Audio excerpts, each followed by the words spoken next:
Welcome back. This evening, we also have a leader of the C20, Thulani Chefuta, as the chairperson of the Civil 20 Engagement Group. Thulani has been instrumental in driving inclusive dialogue and community-driven solutions within the G20 framework, with a deep commitment to social justice and a proven track record in policy advocacy.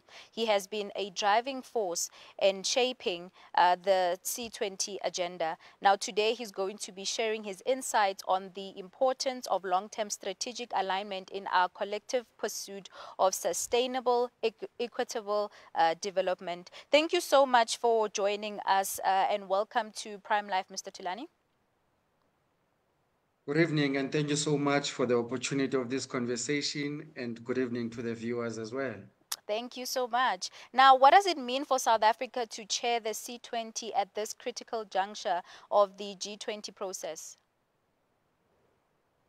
This is a very historic moment in the political calendar of South Africa as a country and Africa as a continent, because C20 is only but one of the sectoral engagement groups that has been established as part of the processes of G20.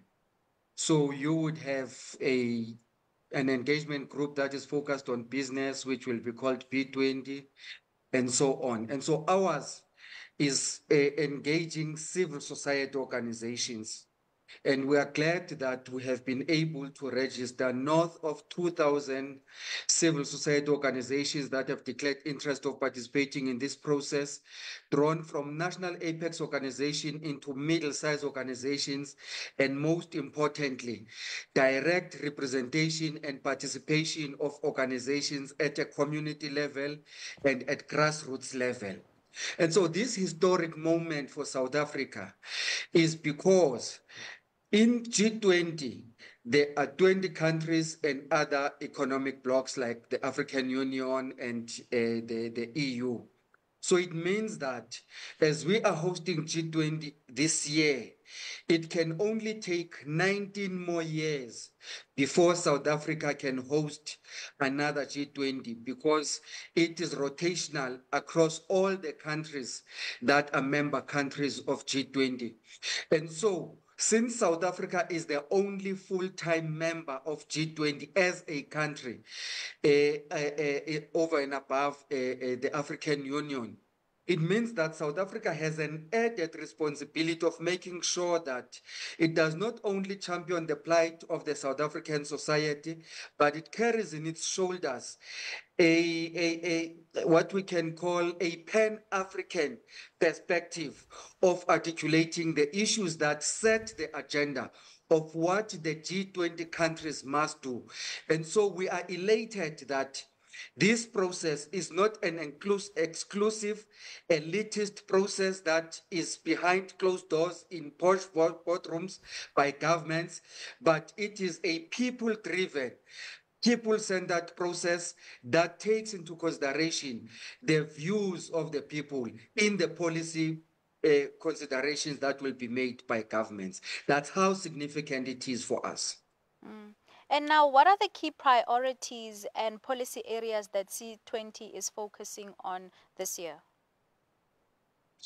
We have taken a decision that we are going to structure the policy issues we are going to advocate for in line with the working groups that have been established by government, and we can go through the list of those. But there are groupings or clusters of policy issues that we want to make sure that we advocate for in this process. And those for us are not new policy advocacy issues. These are things that civil society has been advocating for throughout all these years.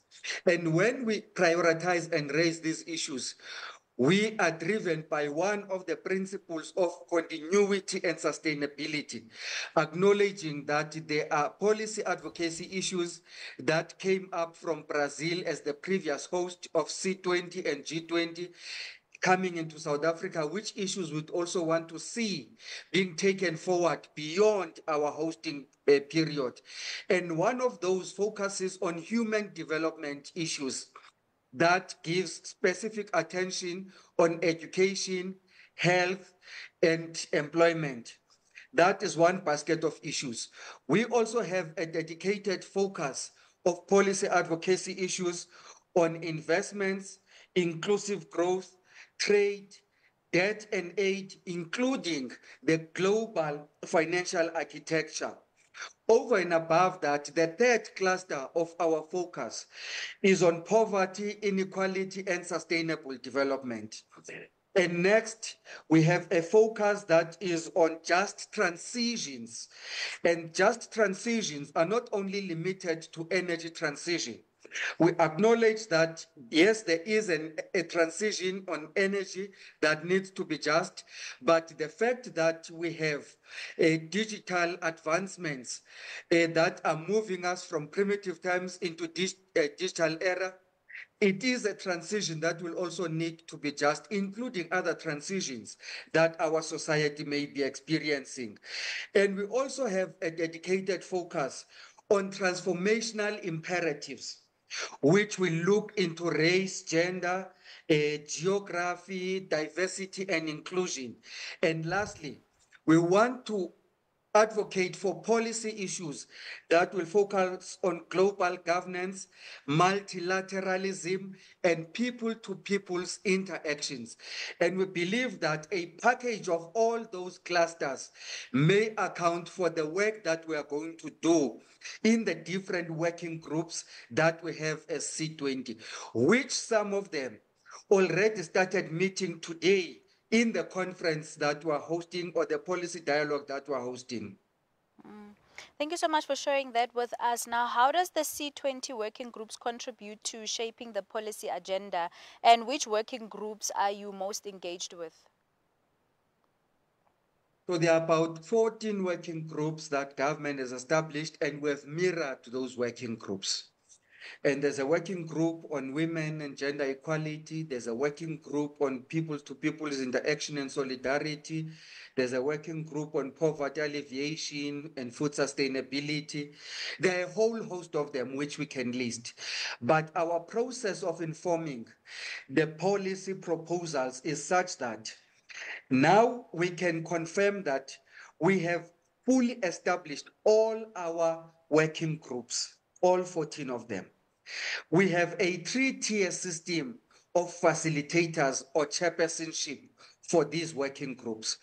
We have each of the working groups being chaired by a civil society organization and leader from South Africa. We have an organization from the African continent being a co-facilitator.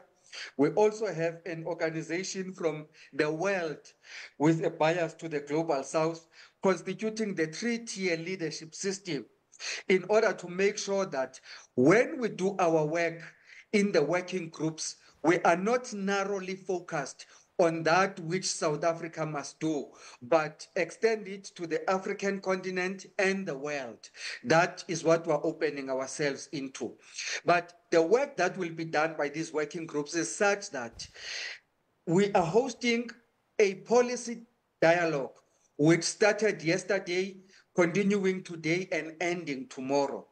Part of the work that we do in this policy dialogue is that we had the first sessions of our working groups meeting, starting to tease out what are the policy priority areas that will constitute the terms of reference of these working groups, and beginning to define what are the advocacy policy issues that each of the working groups is going to drive.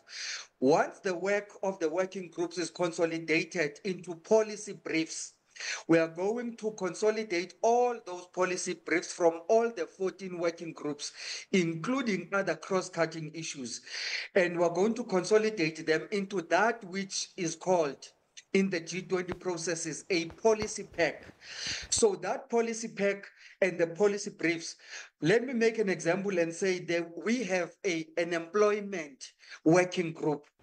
That employment working group of civil society will seek to influence the working group of government on employment so that our policy issues that we advocate for find expression in the final product or outcome of the government working group, with the hope that once we're given an opportunity of presenting a declaration in the meeting of governments, our issues are equally going to find expression. So the work of the working groups will be consolidated into policy briefs, which will be translated into a comprehensive policy pack, which will be summarized into a declaration, which all documents will then be packaged and submitted into government processes as our submission and influence of what the decisions of government must entail, with the direct influence and input of civil society. And in terms of challenges, what are the biggest challenges that you face in influencing G20 leaders and ensuring that the civil society recommendations are taken seriously? Issues of and processes of this nature always tend to be trapped into the bureaucracies and the protocols that have to be followed in approving these documents. We are fully alive of the fact that the decisions that will be reached and signed off in November, when the president of South Africa hosts the heads of government of other G20 countries, is an outcome document that shall have been long discussed. It is currently in the making as we are speaking now. And so one of the things we have to catch up with is to make sure that we don't miss any step of the way.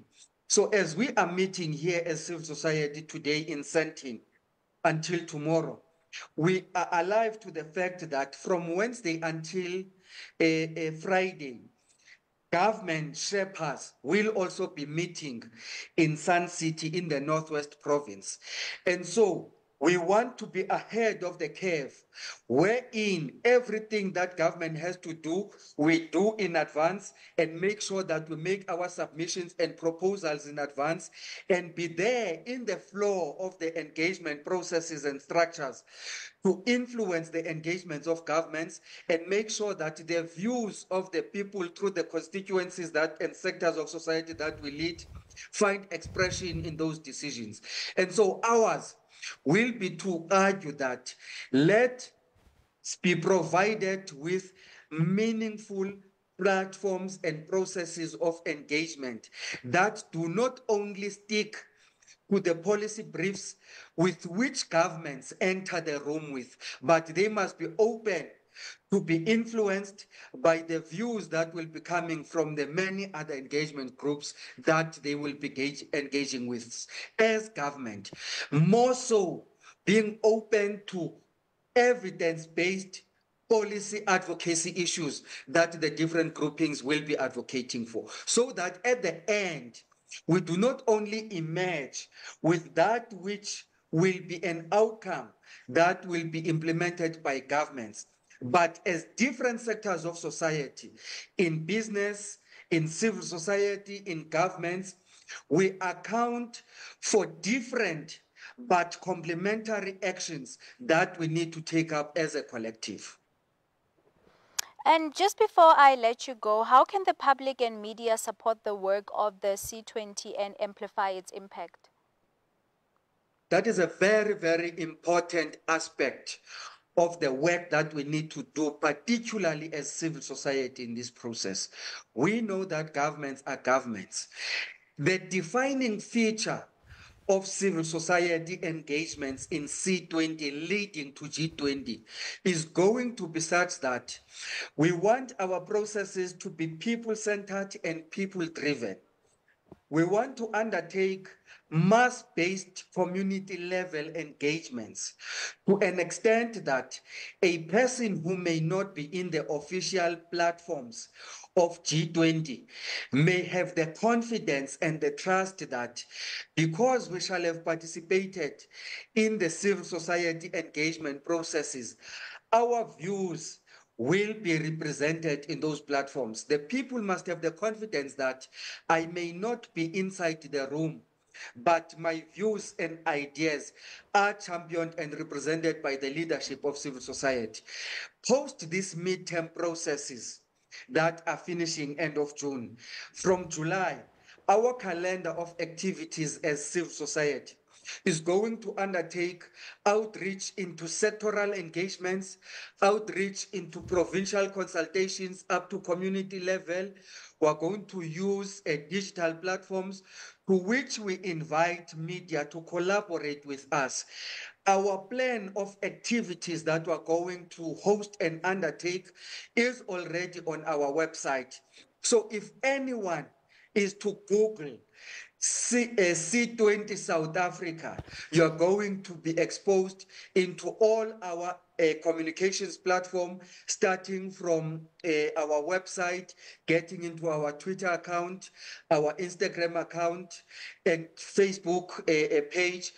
And we are inviting that media is an important stakeholder that should not only communicate this messaging, but must be part of co-creating the content of the messaging that we want to drive in reaching our people with the core mandate of public education and awareness, and making sure that we solicit those views from the people to inform the final policy briefs and policy pack that we're going to advance to governments. People may not be able to attend any of these consultations we're going to have, but they must be able to write a message on any of these communications platforms and make sure that we extract those into the suggestions that will go into our notes for the policy pack. I mean, Mr. Thulani, unfortunately, we have run out of time, but thank you so much for just giving us, insight and a lot of information on, what to expect from the C20 and what exactly or what direction it is headed to. So thank you so much for giving us your time. Greatly appreciated. Thank you. Thank you so much. Viewers at home, that was Mr. Thulani Tefuta, the chairperson of the C20 South Africa. But without wasting any time, let's go to a quick ad break. We'll see you right after this.